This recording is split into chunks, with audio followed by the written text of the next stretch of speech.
काय बघते असा डोळा वाटत माझ्याकडे लाज वाटते काय नासक्या वरचं खाली खालचं खाली हा बेकारी झाली की बायका गावा सोडून जायला लागल्या माहेराला राहिला आपापल्या हा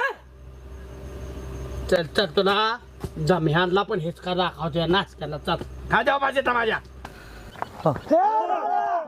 खोटा आहे तो खोटा बाहुला दिसतोय सोड खाईल खाईल सोड बघितलं खानदानीचा इतिहास आणि नुसतं म्हणायचं आमच्या खानदानीचा इतिहास आमच्या आज्याने पंजाने काय केलं नाही अरे आमच्या खानदानीने जे केलं ना या बाळासाहेबांनी कर दाखवला आता बघला दाबून आणला ना याला तो काय सांगतोय काकत दाबून आणला अरे आमचा आजोबा पंजोबा खरं वाघ सिंह पळायचं आणि त्यांचे जावला रामभाऊ